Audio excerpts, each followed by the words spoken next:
My name is Claudette Graham. I'm the Director of Education at the West Indian Social Club in Hartford. On behalf of the Chair, Madam Rad, the Board of Directors and its members, as well as our community leaders, the collaborators, NAACP, the Blue Hill Civic Association, the West Indian Foundation, the League of Women Voters, welcome. Tonight we continue our Civic Engagement educational series discussion on understanding the value of your power. Tonight's general topic is about civic engagement. Tonight we will discuss what is civic engagement, types of civic engagement, the needs for civic engagement in the 21st century, and the major challenges to civic engagement. Before we get any further into the program, however, I'd like to introduce you to tonight's moderator, Ms. Maxine Robinson-Lewin. She is a community activist, a civic organizer, and the current president of the NAACP. Ladies and gentlemen, Ms. Maxine Lewin. Thank you, Ms. Graham, for the introduction. Good evening, everyone. Thank you, Madam Chairman Beverly Redd, Board of Directors, and the members of the West Indian Social Club for the opportunity to participate in this civic engagement educational series, as well as moderate this important discussion this evening.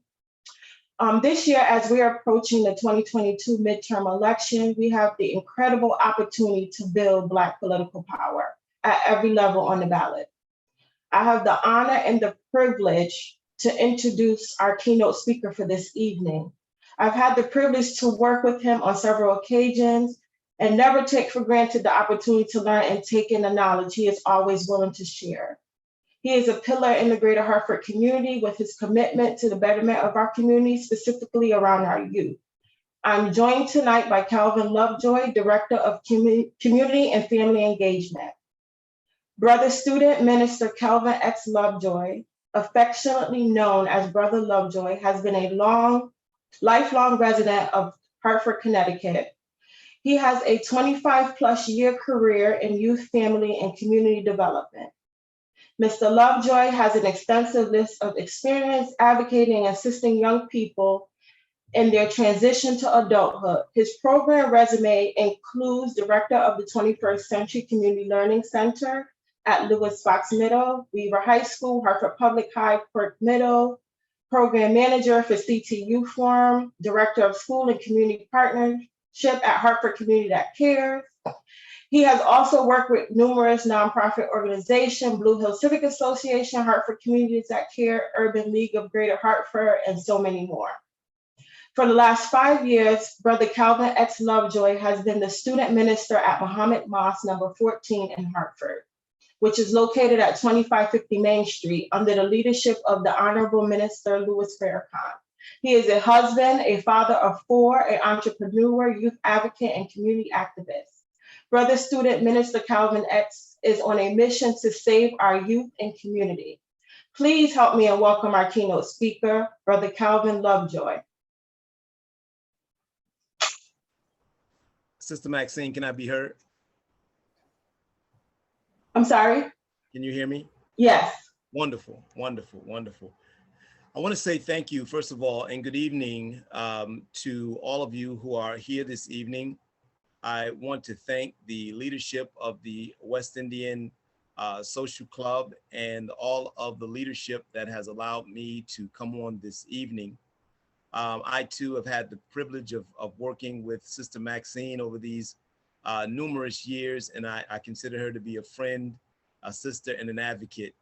And I look forward to this opportunity to just share a few words with us, really in an engaging manner, in such that we can look at civic engagement, some of the best practices, what does it mean, and how does it play out for us, not only in the city of Hartford, but within the agency that I have been with for the past 15 years, Blue Hill Civic Association, BHCA, doing business as Building Hartford through community action. You know, one of the things that Sister Maxine mentioned is one of my other partner agencies that I work closely with still, and that is Hartford Communities That Care.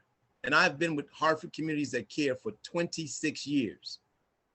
And I just think about these two agencies that I'm very fortunate to have as partners, to have as advocates, to have as frontline soldiers in this war to try to raise the consciousness and the life expectancy for our people here in the inner city of Hartford. So with that said, I'd like to share my screen. Let's see if modern technology works.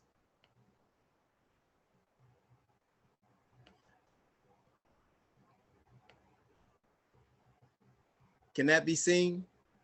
Yes. Yes. Wonderful, wonderful. So again, I'll go through a few slides and then maybe we can have more of a dialogue and open discussion. But let's lay down a foundation. What is civic engagement? And we'll be looking at some definitions and some manifestations of civic engagement as we bring it about through the Blue Hills Civic Association, or BHCA as we are affectionately known. First, the Blue Hills Civic Association, in terms of our mission, empowers the people living and working in Blue Hills and surrounding communities to create stable and attractive neighborhoods through organizing, advocacy, multi-generational programming. Our community vision is to be a catalyst to inspire Hartford to be a vibrant and civically engaged with residents, leaders, strong schools, and thriving economies.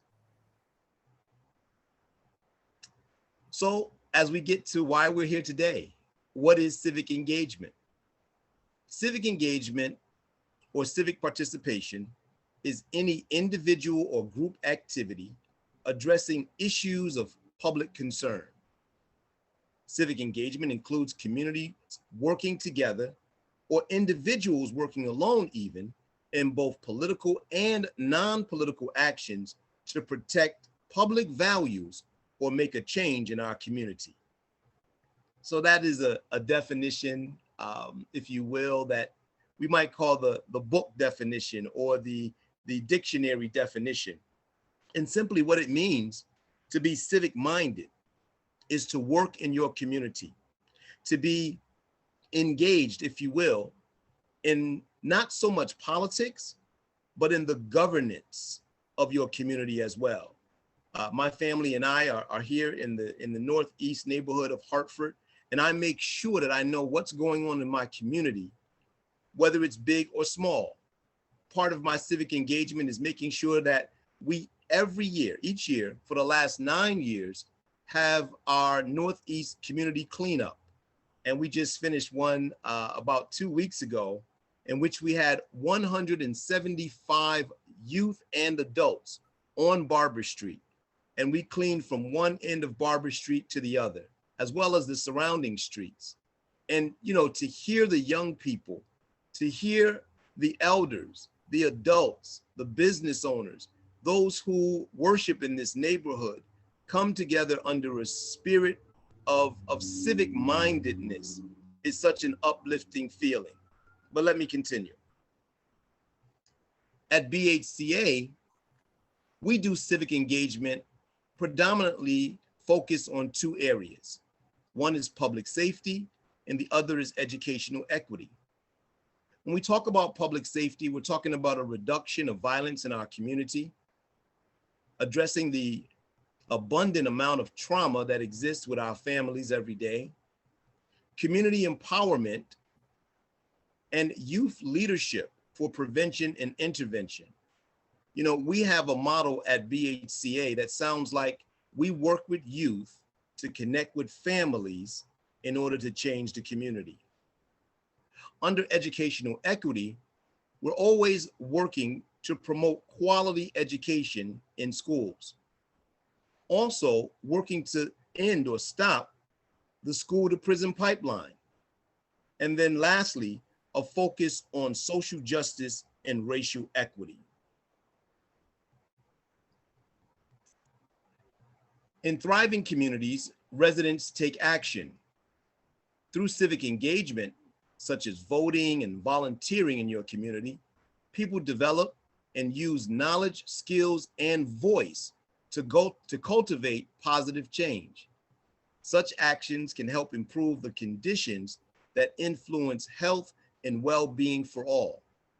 You know, my sister sent me a text. She said, we can't see your face. But what I was actually doing was showing you guys my shirt. And I don't know if you can see it now or not, but it says hashtag heal heart forward. And HEAL is an acronym that stands for Healthy Environments Activate Long Life.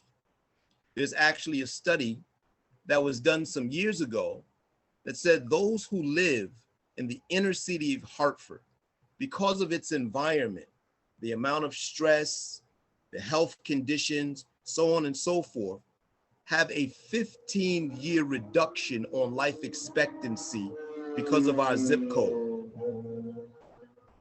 It says a civically engaged population demonstrates that people not only care about their community, about their nation, but are also motivated to participate.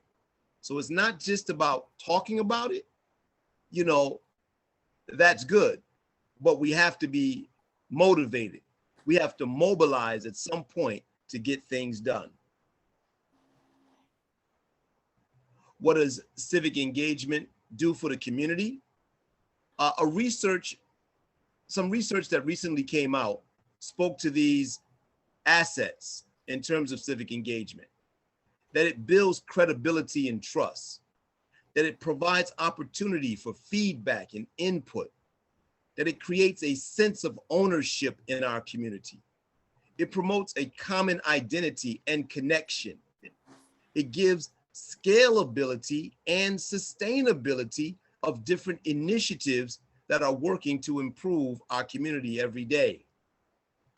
BHCA is recently issued a community-wide survey to find out from residents just what it is that they would like to see in terms of improvement in their community.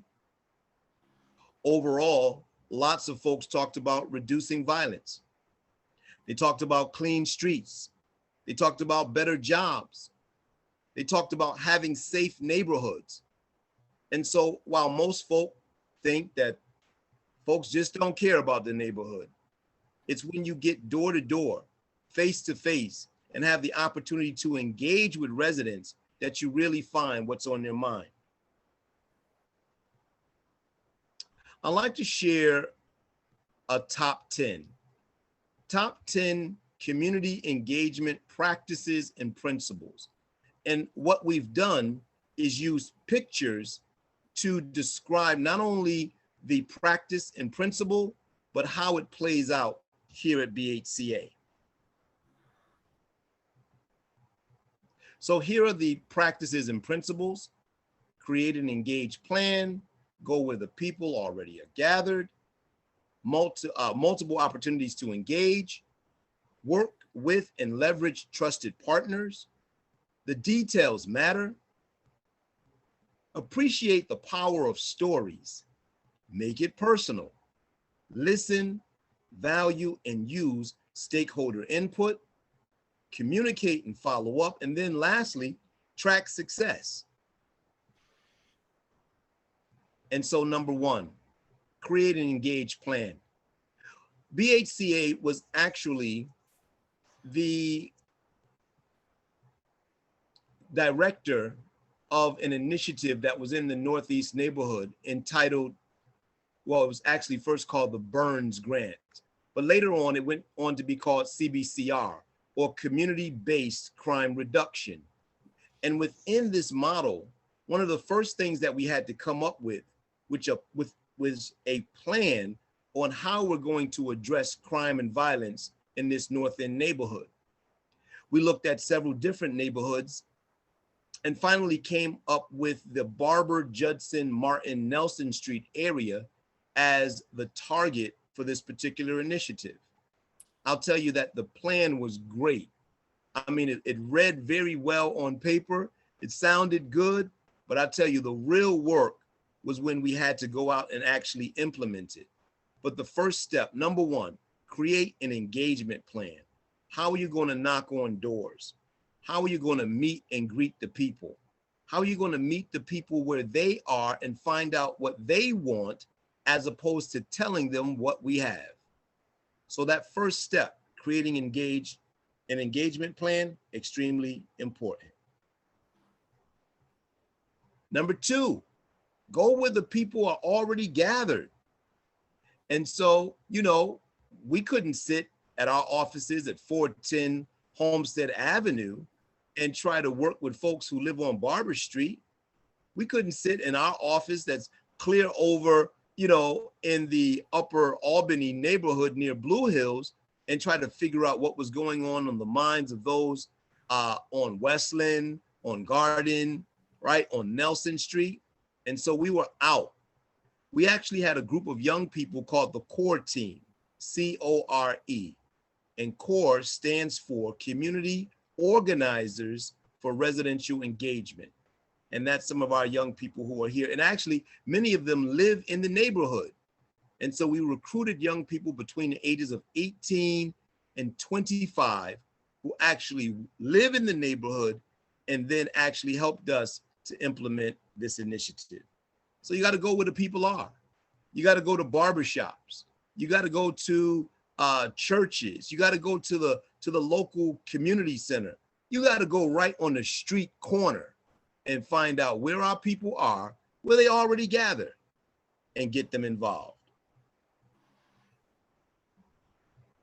Have multiple opportunities to engage. And so again, as Sister Maxine opened up, most of my career, all of 30 years or so, has been working with young people, working with parents, and then working in the communities in which they live. Many times we have after-school programs, we have year-round programs, we have Saturday programs, we have programs that are prevention, programs that are intervention. Down here in the lower left-hand corner, actually, is one of our programs for families building wealth, in which we took the parents and adults of those children that we work with, and we ran them through a 6-month program showing them how to build wealth. And then actually they earned $1,000 that they could use as a base to start their own investments. And so giving people multiple opportunities to engage is another best practice. Work with multiple partners. So here I just put a list, and you can actually go to our website at bluehillscivic.org, and you'll see actually this is just a snapshot of some of the partners that we work with on a regular basis. Achieve Hartford, the Aetna Foundation, AFCAMP, Bank of America, Capital Workforce Partners. Interestingly enough, I was at the Legislative Office building and the state capitol today, where Capital Workforce Partners did a celebration for the end of the Summer Youth Employment and Learning Program. And we had a great time where one of our students from BHCA was actually the MC for the program. And so, we partner with nonprofits, we partner with State of Connecticut, we partner with different agencies, businesses, family foundations, you name it. It takes multiple partners to do this civic engagement work.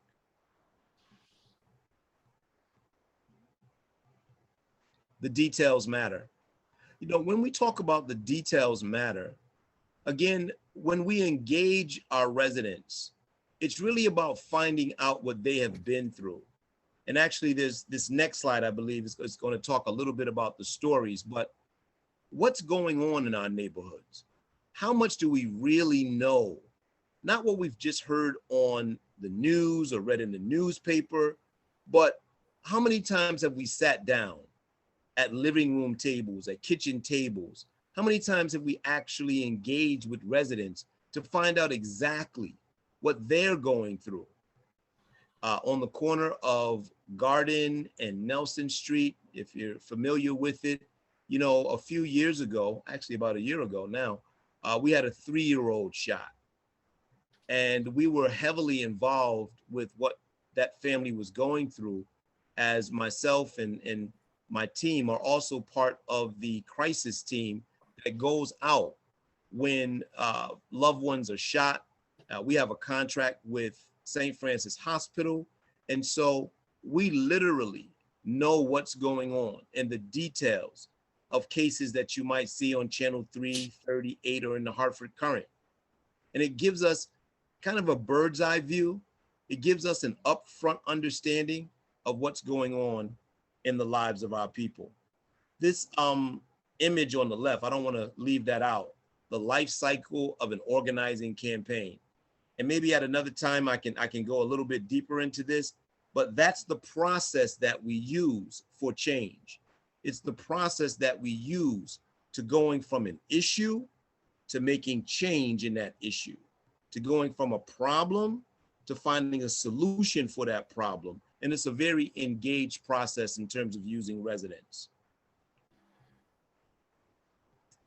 Appreciate the power of stories.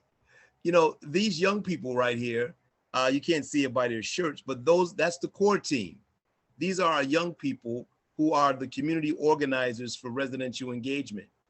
And what you see behind them is the process that they have learned in terms of community organizing, in terms of how to extract stories from residents and being able to use those stories as leverage to build a value system to get the people to change their own condition. Over here, pardon me, over here on the right, you see one of our students holding a sign that has become very popular around our neighborhood. Now is the time to stop gun violence in our streets. And last year, and this is where this picture comes from, we held something called the Faith Walks 2021, 5 weeks each Monday. And we were in different neighborhoods that had experienced violence and listening to the stories, collecting the stories of those who have been affected by this unfortunate issue of violence in our community. Let's go to number 7. Make it personal, right? You know, the image that I chose here is really one of family, one of familiar. Here on the left is one of my students who just got his high school diploma. I tell you something, family, I have struggled with that young man for about 2 years. And then the picture in the middle, you see myself and Andrew Woods with one of our community partners, Sister Kimora. And, you know, I think I put this picture in here because, again, I've been working with Mr. Woods for 26 years. It doesn't feel like 26 years, but, you know, it's not just work. It is very personal. It is about the lives of families. And then lastly, this picture here on the right is a cleanup that we did about a year or so ago on Albany Avenue. And we were on Albany Avenue right there with it's a basketball court. It used to be a police substation.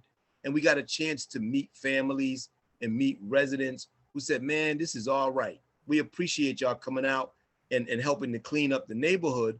And then people asked for rakes and brooms so that they could also join in. And so the work that we're doing has to have a personal feel to it. If it's not personal, then why are we doing it? There has to be a commitment to help those who are in need.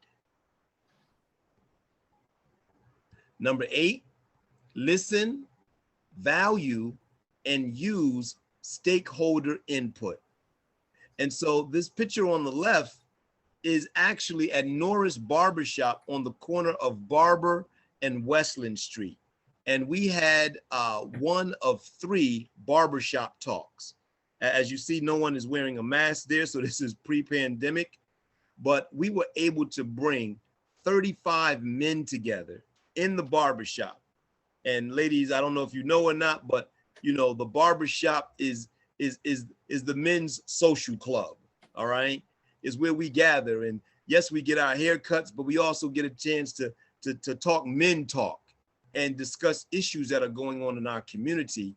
And this right here is actually, it can be found on YouTube under Hartford BHCA Barbershop Talks. And then lastly, we had our young people out doing surveys and literally asking those who live in the neighborhood about what they felt should be changed, what they thought should be done? What are some of the issues that they are affected by every day? Let me go back also, because Sister Maxine's on the line. We also did voter registration. I got to throw that in there. Communicate and follow up. You know, when we are connecting with residents, when we're connecting with youth and families, it's extremely important that we have ongoing communication. And that could be a phone call, it could be email. You know, today everyone is walking around with their smartphone. And so it's highly important that when we go out and collect information, that we then turn around and continue to follow up with residents. Hey, I wanted to thank you for, you know, taking a few minutes to talk with me last week. Hey, I wanted to thank you for coming out to the meeting. Listen, I wanted to let you know that we're having a meeting next week to talk about that issue so that we can get the mayor down here and see what we can get done. So that picture with the mayor in there is not a coincidence, right? Because we understand that the mayor is a public servant. He's our employee. So I want to make sure that my employee is doing his job in my neighborhood. And lastly, number 10, tracking success. Extremely important. Making sure that what we do, we evaluate. Making sure that what we do, we're collecting the data and that we're collecting various data points. Yes, we want to know the age, the sex, the racial makeup, but we also want to know what was the amount of success in terms of helping people. So, you know, 311 is a prime example. You know, we gave out almost 1,000 flyers in Northeast Hartford regarding 311. And we told people, whatever your issue is, call 311. Let us know if you had any progress. And I'm going to tell you that the calls to 311 went up almost 15% from what they had been the previous year, which is really a lot because most folks don't use 311. And what we saw is that when people actually have the information and use the information, we can make some change. So we had to go back and, you know, make sure that we collected the data and that, you know, the follow-up in terms of you know, Ms. Johnson said that this light is dark, her street light is dark near her home. Well, was that addressed, right? Who did she call? Who called her back? So we're tracking those small successes. We had some residents over here that, you know, they had a camper that someone had just parked on the lawn and children were starting to play around it and it was beginning to be a hazard. So again, what was the success? You know, it took us about a week to get that moved out by the city. So we always have to make sure that we're collecting data, and that's always a process that we're in. So with that said, I want to thank you for allowing me to just share some of the best practices and principles that we have and use at BHCA. And at this point in time, I'll take any questions or comments that we might have. I appreciate you. Thank you so much.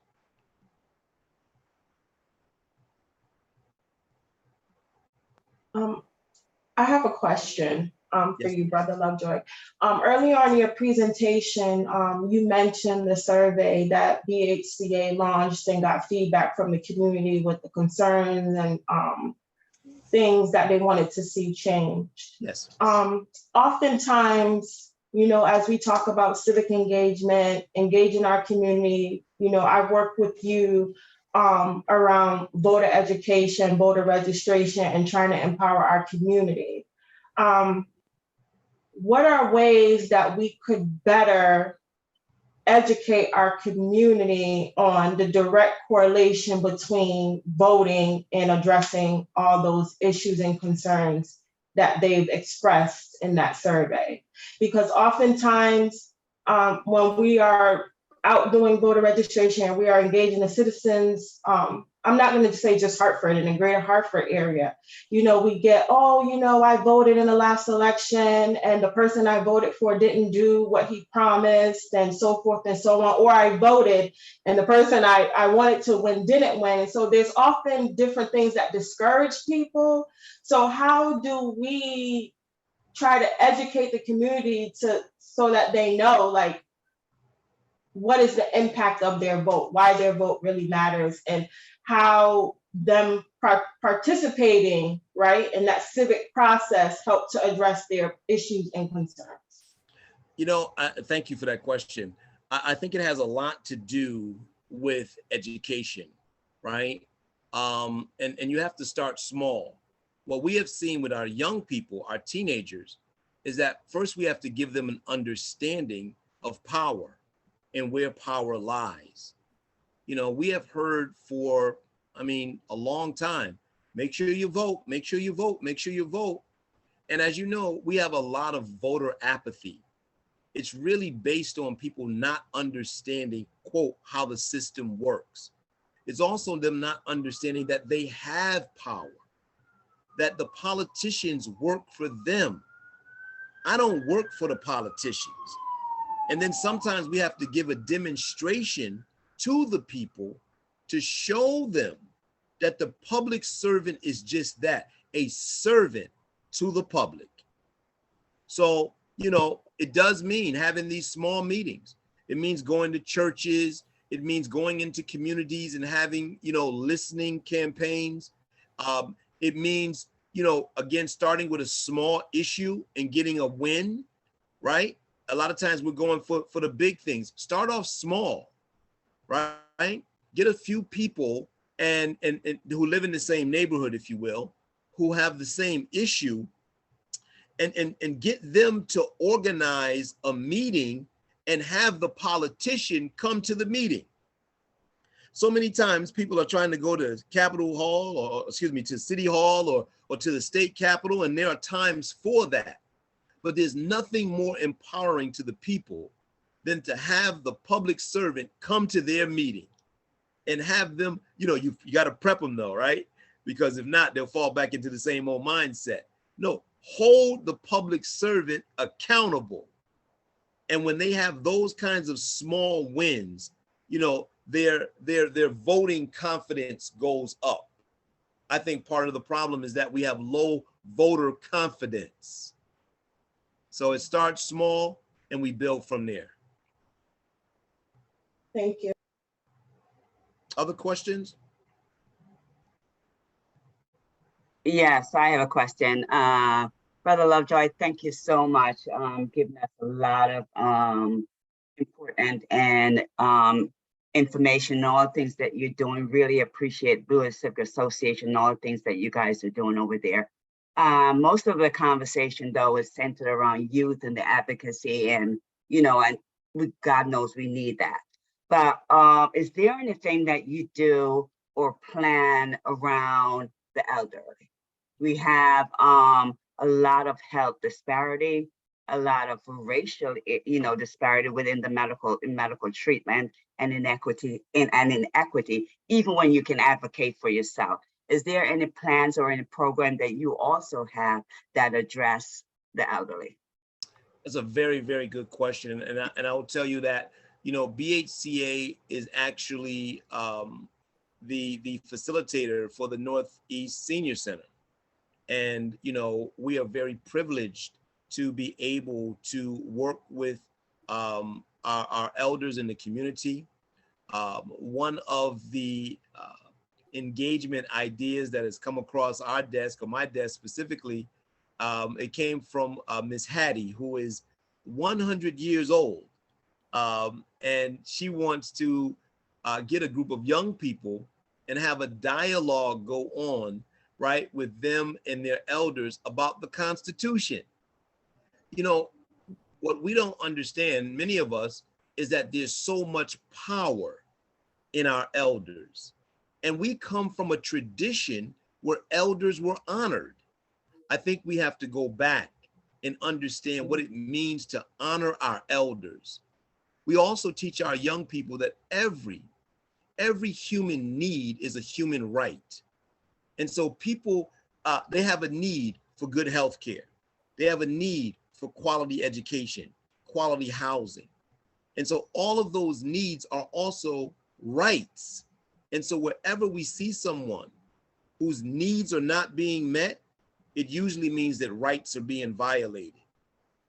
I think what the opportunity is for us, and I must say that we can't do it all, but the opportunity is to organize our elders, organize our elder community, and empower them once again as well. We don't put them in the back or put them to the side. We need to bring them to the forefront, because much of what our young people need is in the minds and hearts of our elders. So I'm going to say organize, organizing our elder community, and that's how we get things done. Thank you for that. Thank you. Hi, Brother Lovejoy. This is Violette. I have a question. You know, this is a West Indian audience, and I'd like to know what outreach or community engagement strategy does the organizations you work for have for our specific community, if any, to address maybe needs that might unique or more special to us? It's a very good question. You know, with the large demographic of West Indian and Caribbean families that we have in our community, many a times, you know, we're working with those that may or may not identify as having a West Indian background. But I think once again, the opportunity is for us to learn what those specific issues are. Learn what those specific issues are, and then learn how we can address those specific issues. In terms of outreach, Ms. Haldane, I have to say that we have many partners, you know, who, if you will, work within the community, but I can't say that we have a specific initiative. I know that many of the issues that are facing us as North End families, Northeast families, are across the board, but I would be open to hearing what the specifics are of some of our West Indian families, and then again, organizing around that as well. It's definitely about capacity. The thing about, you know, Blue Hill Civic Association is if you know us, then you know specific names. You know it's Brother Lovejoy, you know it's Parrish Smith, you know that it's Miss Banks. It's real people. And I will just be, you know, transparent. Most times I find that if we're getting information and getting it out to the community, it's not in the first realm. You know, many a times we're getting information late.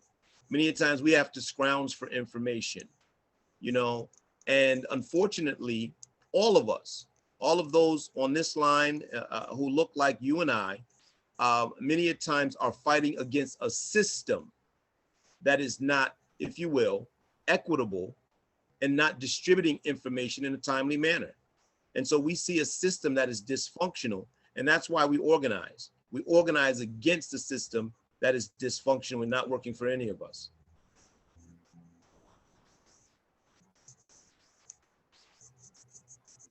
Okay, so we all have to get together to improve the process and to change the system so that we are informed in a timely manner, so we can also reap the benefits of our government. And hold them accountable. Yes. Hold them accountable.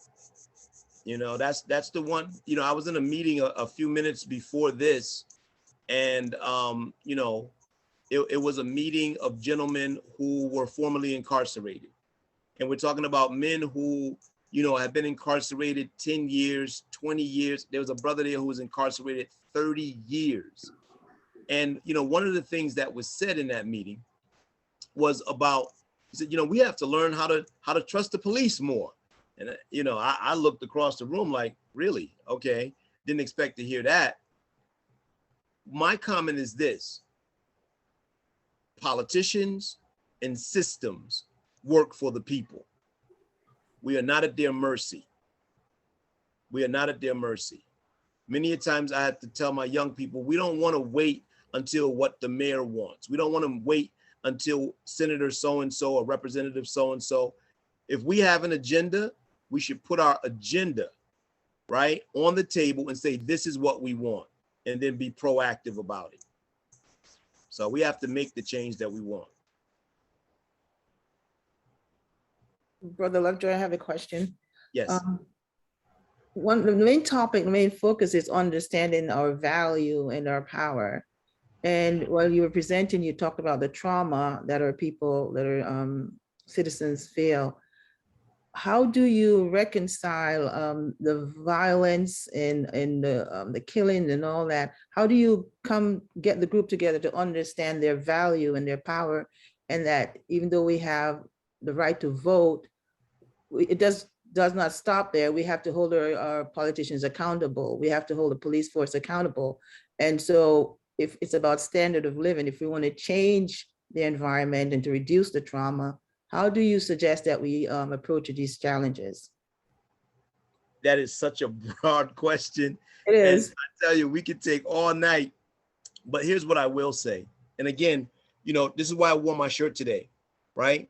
Because healthy environments activate long life. Healthy environments. The number one unit of organization that human beings first come in contact with is the family. We need strong families in order to have strong communities. We have to put the neighbor back in the neighborhood. All of the mayhem that's going on in our streets, those individuals are not coming from outside of our community. They're coming from right there inside of our own community. So I think there's an opportunity for us to start to promote what is good and what is right in our community. We send our children to school and we talk about quality education, but quality education doesn't teach good old-fashioned morals and values. I would even ask, as I said to my students all the time, where do you go to learn to be a good person?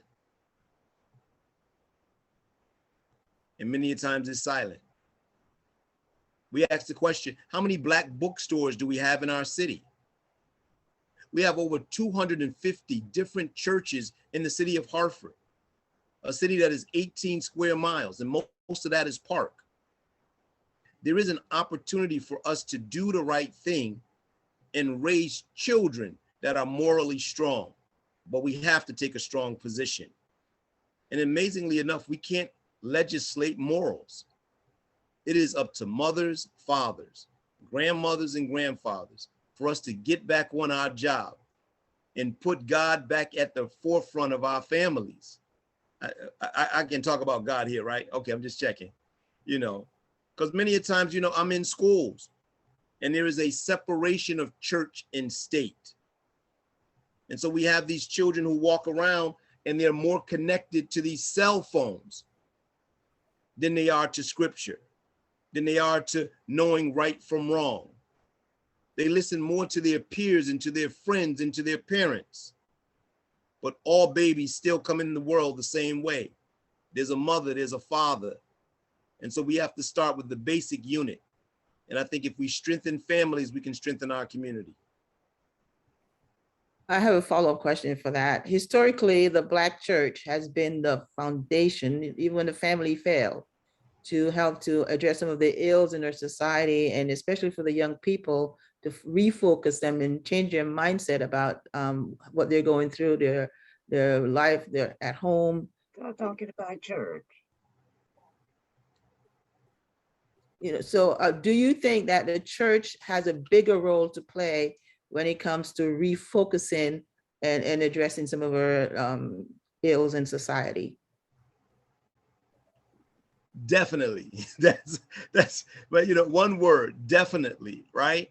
And keep in mind that I think there's an opportunity for us at this moment in time for us to get deeper, if you will, into spirituality versus deeper into our religion, which many a times is ritualistic.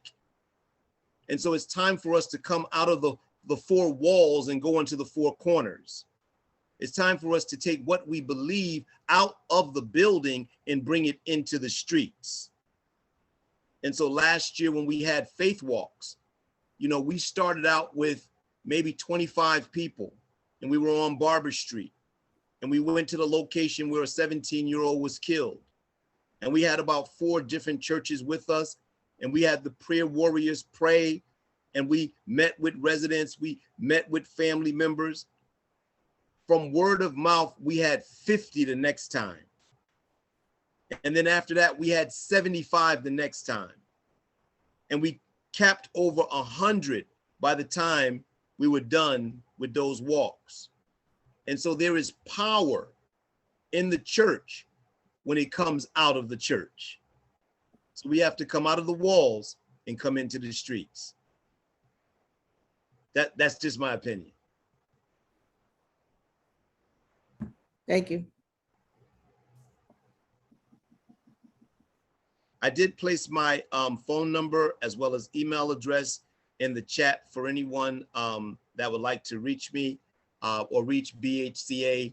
I'm definitely open and willing not only to continue this conversation, but willing to be out in the streets.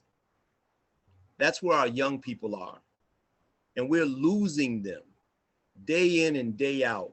We hear about more shootings, more killings, more stabbings, and I probably have more than my fair share of interaction because of my membership and involvement with the Hartford Crisis Team.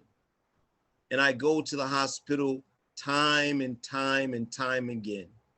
And what you will find is loved ones, you'll find family members who care about their children, care about their loved ones, but it's too late sometimes.